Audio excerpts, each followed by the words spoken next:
gave the Panama Canal to Panama. We didn't give it to China.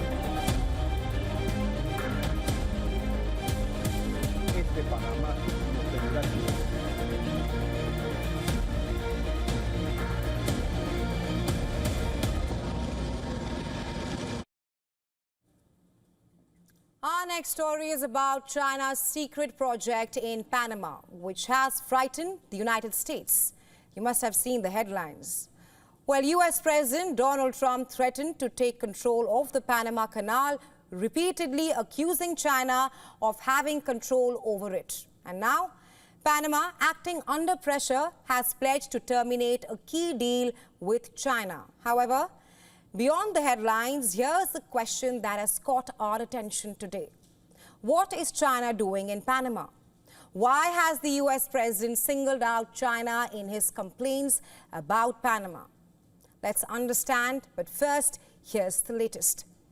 On the 2nd of February, after meeting with U.S. Secretary of State Marco Rubio, Panama's President Jose Raul Mulino declared that he would not renew a 2017 MOU with China to participate in the country's Belt and Road Initiative, also known as BRI. During the meeting, Mulino said that Panama's sovereignty would remain unchanged. He also indicated that the country would focus on strengthening ties with the U.S. and increasing U.S. investments in Panama. So, what is the scale of China-linked operations along the Panama Canal? And who actually controls the canal altogether? Well, here's a little history to it now. The 82-kilometer canal, which connects the Atlantic and Pacific Oceans, was constructed and owned by the U.S. in the early 1900s. It was ultimately handed over to Panama in 1977 under a treaty that guaranteed its neutrality.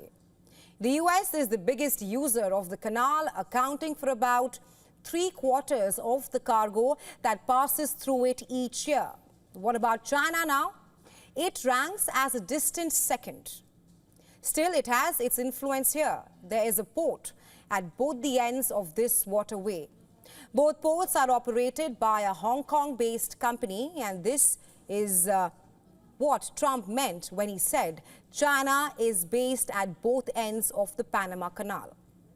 While Trump's remark raised eyebrows, its roots lie in a concession awarded to a Hong Kong company.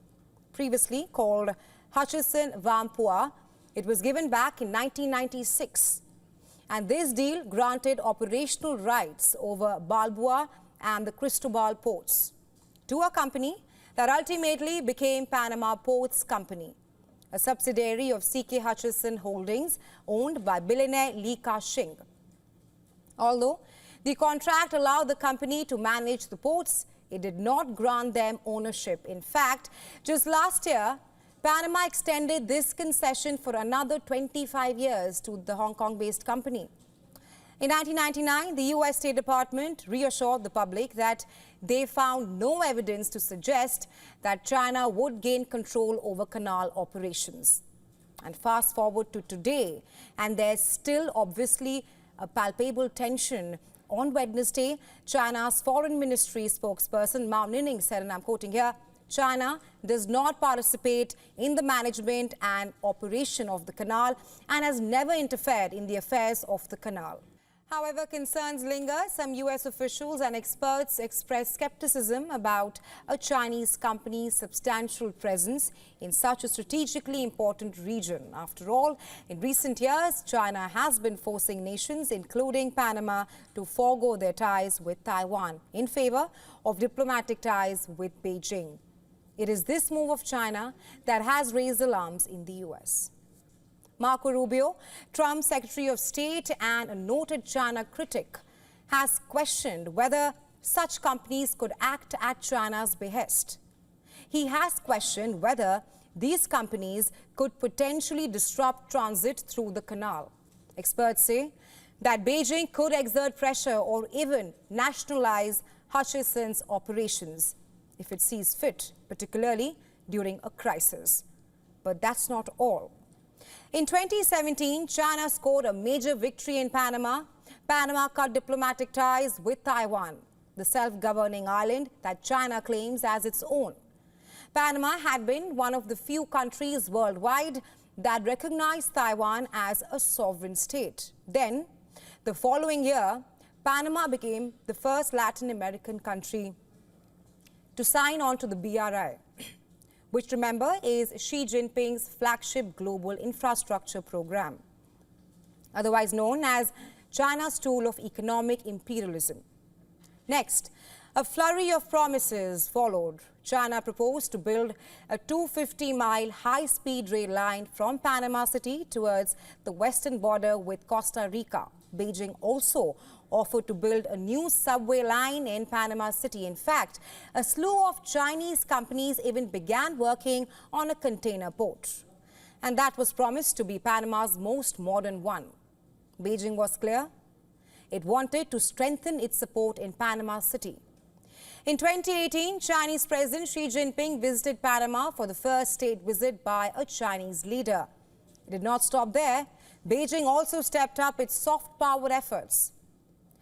A Confucius Institute was opened in Panama to promote Chinese culture and language.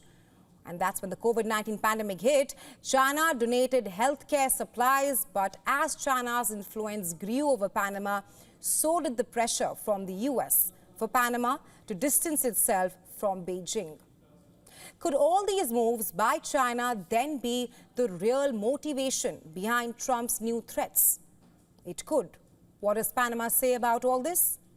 The president of Panama, Jose Raul Mulino, has denied that there is any foreign influence of the two ports in question. He says, and I quote, "The canal is and will remain Panama's, but if the events are any indication, it's become clear that the Panama Canal is not just a passage for ships. It has become a battleground of influence." And the question being, how will all this play out in the coming months? We'll have to wait and watch. Well, shifting our focus to West Asia now, Israeli Prime Minister Benjamin Netanyahu will soon meet US President Donald Trump in Washington, D.C., and that's on the 4th of February. This, by the way, is Netanyahu's first foreign visit after facing an arrest warrant from the International